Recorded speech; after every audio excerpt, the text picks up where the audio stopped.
This is Martin Giles of the Guildford Dragon News, and I'm with Dennis Saunders, who's the Reform UK Party candidate for Guildford in the forthcoming general election.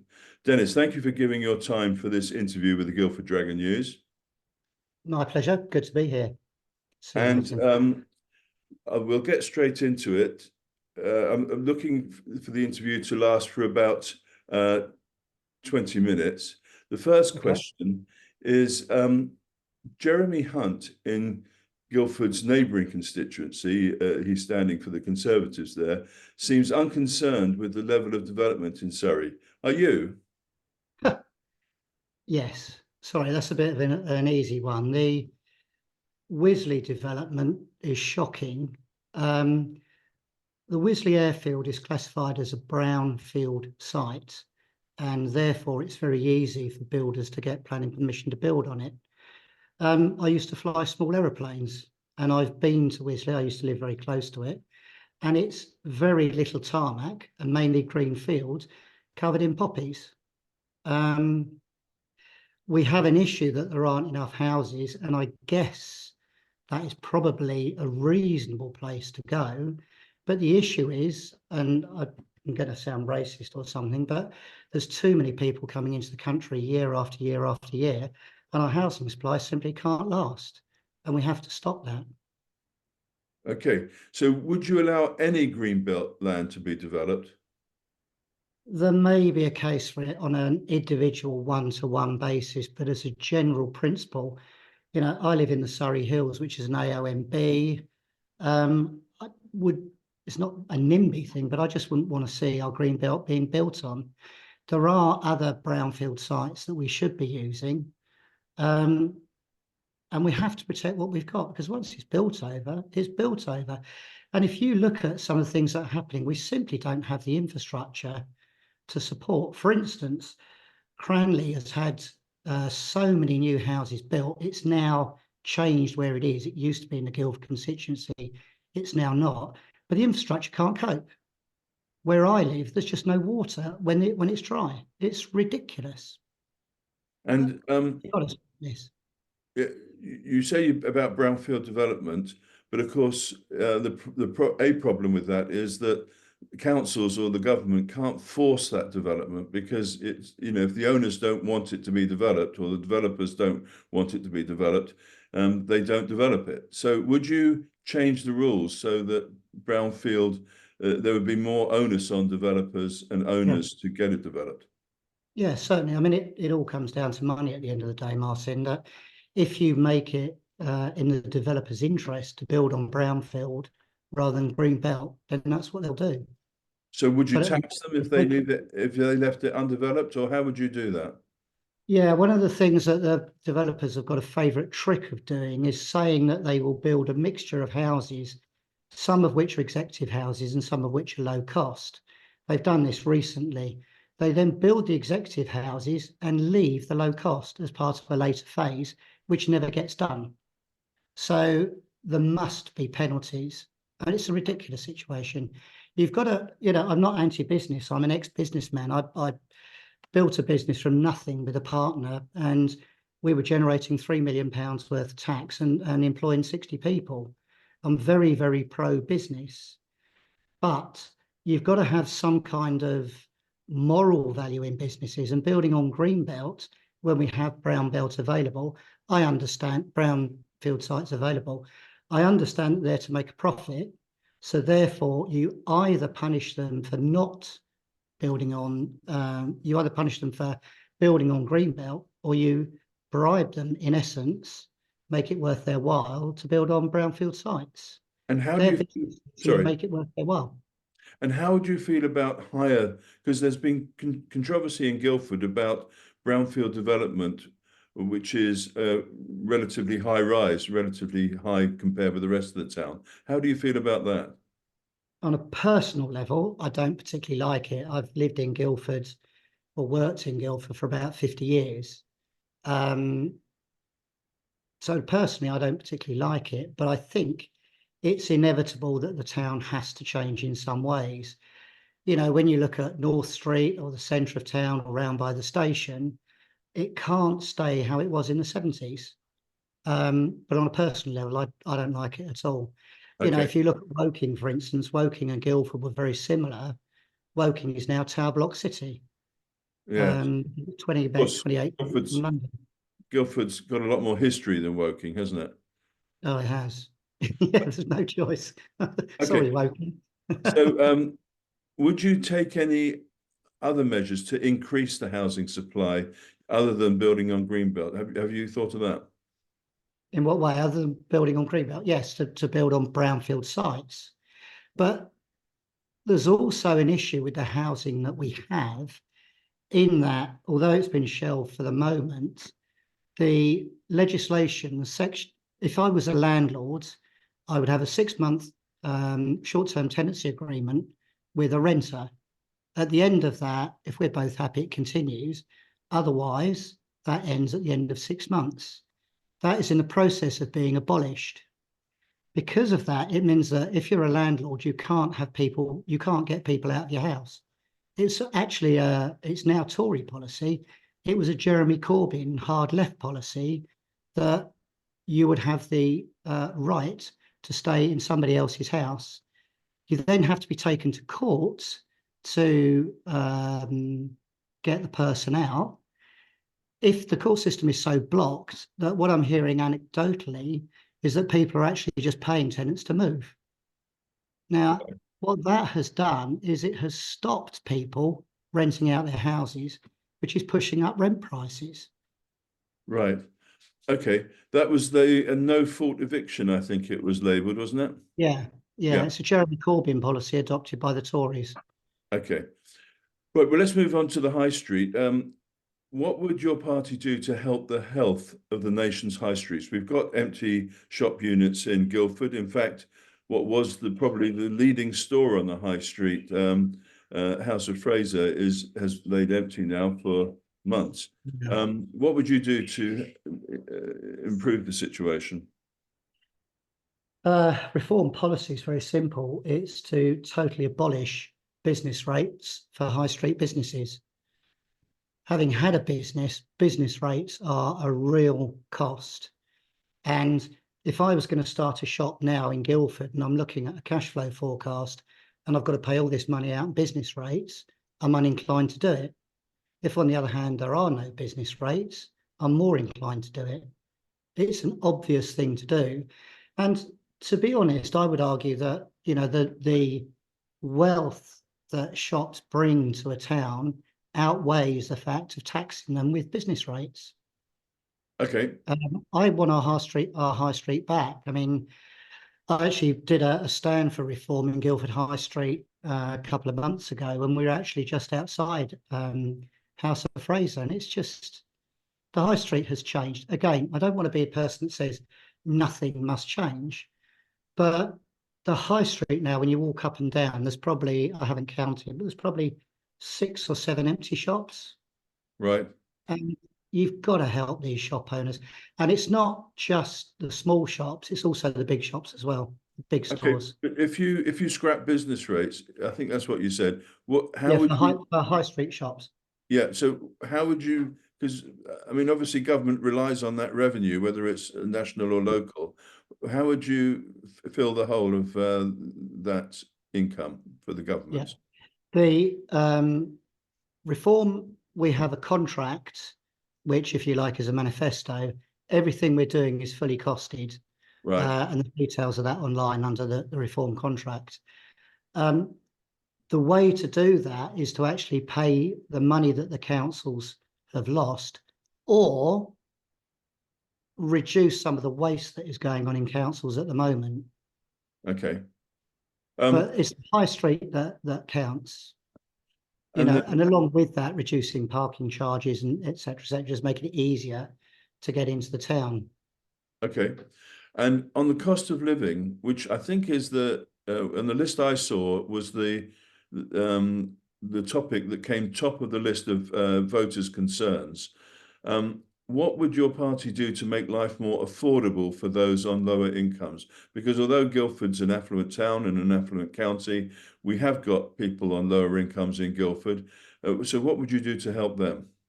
Okay. this again is very much about generating growth. We will make the tax threshold £20,000. That means that nobody will pay any tax at all on any salary up to 20,000. Obviously, if you earn 25, you're only paying tax on 5,000. Again, that is fully costed. But by reducing that, reforming the civil service, removing waste, we're employing 600,000 more civil servants than we were, costing billions more for worse results. The savings to be made, and these are redirected to people. The taxation in this country is the highest it's been in living memory. Okay, you can keep quoting the pandemic or the financial crash or Ukraine, but reform is genuinely a party of low tax, high growth.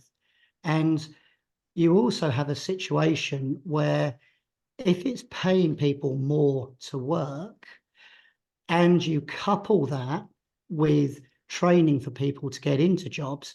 For instance, I was talking to the Apprentices Association last week. When I was a kid, you used to either go to university or generally you do an apprenticeship, you go to Guildford Tech, you'd learn on the job. Now we're importing people from abroad to be plumbers and plasterers and builders. And we've got people on benefits who can't get jobs.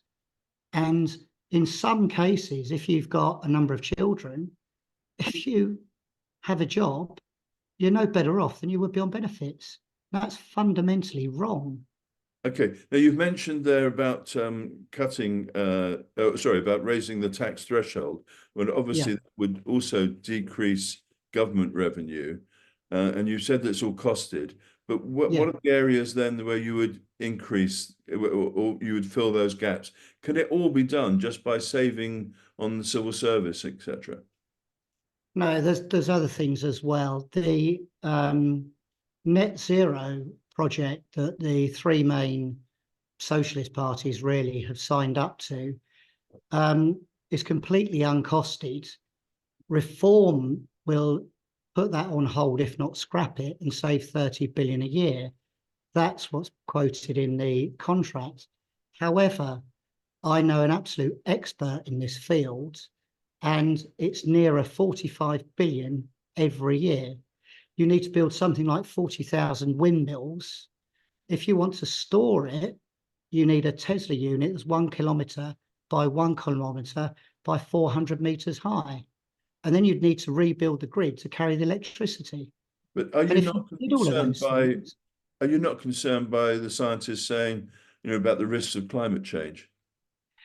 Everybody is. I'm not a climate change denier, but the UK produces 1% or 1.1% of global emissions.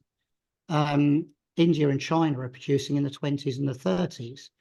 But you can't bankrupt the country, stop all of us having gas boilers, make us have heat pumps that don't work for very little change and literally bankrupt us. It just doesn't make any political sense at all. I mean, I'm not denying climate change, but for instance, it was warmer in Roman times than it is now, and Guildford used to grow grapes. And does now? Wine. Well, yes, it does actually. Over at the I've There's been over there. Several vineyards now in Guildford. Okay. Yeah. Let's move on to migration, and your party is known probably more for your migration policy, probably more than any other. And it's against the current levels of net migration. What would it do to bring those levels down? Okay, well, there's one of the things is stop the boats by leaving the ECHR and returning. The boats are a small percentage of the. I was going to say, but that is a very, very small percentage. The major issue is that net migration in the last 2 years has been 1,449,000 more people coming in than are leaving. Now, the Tories under Cameron would say, we're going to reduce this to tens of thousands. It's simply not happening. There are certain things that are wrong, fundamentally wrong with the system. You have people coming from overseas to go to university here and bringing their dependents. Now, with all due respect, if I was going to go somewhere to get a university education, I'd either leave my dependents at home or I wouldn't go.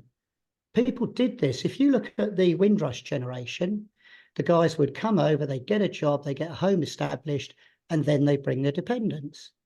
That makes Okay, so perfect. you would scrap dependents being allowed in on student visas. What else would you do? Well, the other things that I would have, for instance, in the olden days, if somebody wanted to be a nurse, they would get a job as a trainee nurse, then become a junior nurse and a staff nurse, etc. Now they have to go to university and learn how to do spreadsheets before they can start. Things like that are fundamentally wrong, and we're bringing in nurses from overseas. I would also, But don't we need those nurses? there are 11 administrators to every single person in the NHS with a medical qualification.